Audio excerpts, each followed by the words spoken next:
Hey guys, today I'm going to show you guys how we made our Dollar Tree button board, and this is almost identical to what we use every day with a couple of alterations, and I'm going to show you guys what we do and how easy it is. So first off, enjoy these wrong angled videos from the Dollar Tree. You're going to need a foam board. Don't get the paper boards. I picked out some of these fastener dots with their Velcro, and they work very, very well. You're going to want these self-liners for underneath. That's a big game changer for me. Your dog's not going to be able to pull them away. And then this decorative vinyl. You can have different types. Today they had way more than I was used to seeing. I really like kind of the classical designs, but I like fake backsplash wallpaper things. And I went ahead and went with the hexagon? Pentagon? Is that a pentagon? I don't know. Shape's hard. No think, no good. Okay, so I went ahead and got 2 of those. And these were actually a lot easier to work with than I thought there was going to be. I thought it either wasn't going to stick very well or like it was going to be too sticky, but it seemed to be perfect. And I was very impressed with it. So I don't use that. I use the Cricut paper. But honestly, there's nothing wrong with it. And it's pretty adorable, so I was pretty impressed with it. Next up, you're going to want the self-liner, which I said, very, very important. You put it on the bottom, and it keeps your dog from being able to pull it, and it just stays in one spot. The Velcro, which you're going to use to hold the buttons down after you figure out where you want to place them.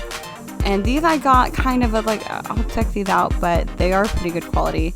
And then I went ahead and got a bunch of batteries, because Panasonic is not a bad brand, and they were $1, so hey. Scissors as well, and of course your foam board, which we already went over.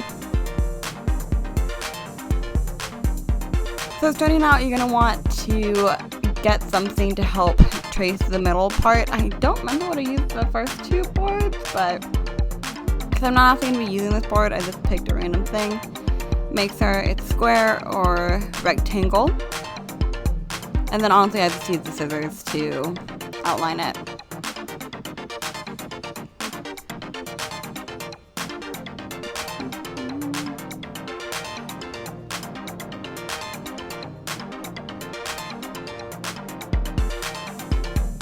And once you get that done, you can just go ahead and start cutting. It can be a little bit rough to cut through it, but it's nothing crazy. I did realize that for this board, I didn't cut the corners, which I do in all the other ones. So basically all I do after this is I just cut the corners. And then it gives it a kind of a nicer shape, a little bit more unique. It doesn't make it any more difficult to wrap the vinyl or anything around it. But I mean, it's obviously, you don't need to do it. It's more of a cosmetic thing. There you go. And then I just pull back this bottom part, or top part, I guess technically. And then just cut the paper that's still holding it together. And it does look a little bit rough, but do not worry, because it's foil paper, which I really like because it's waterproof. But it's going to cover it, and it's going to hide the edges, and it's going to be perfectly fine. So this one piece was actually almost big enough to cover the entire thing, which kind of annoyed me, so it's just like a little bit bigger, or if the board was a little bit smaller, but I guess I could have just cut the board. But no, I wanted to make it more difficult. So enjoy this fast forward of me doing all of the laying down of the foil stuff.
you're going to take the self-liner.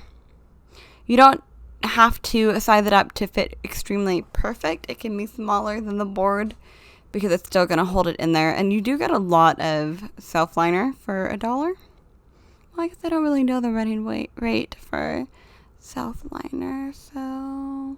But you get a general idea. At first, I wasn't going to cut it because I was like, oh, there's no reason to cut it. I'm not going to be using this board. And then I'm like, no, you literally got all this just for the video. Just do it. It's okay. But yeah, so you want to put one on the biggest part and then 2 smaller ones kind of on the, we'll call them the feet. And I cut these too big. I don't know why. I think I was just like, bleh, it's fine. Everything's fine. But I've had to fold it over to show you guys like the actual size that it should be. You put them on both sides. And that little puppy's not going anywhere. It saves a lot of floor damage. And in some of my videos, you can still see the little white tape stuff that I used originally to hold it down. Because it's like impossible to get up. So this saves a lot of headache. If you guys are wondering where I get my labels for the buttons, I make them myself. They're absolutely something that I can offer for sale. If you guys want to get custom ones with whatever words you want in your color or images, just let me know.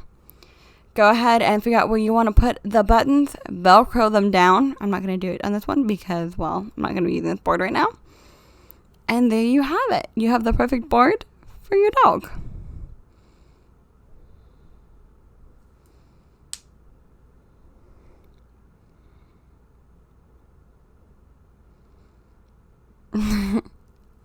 And Flambo absolutely approves of this board. He liked it.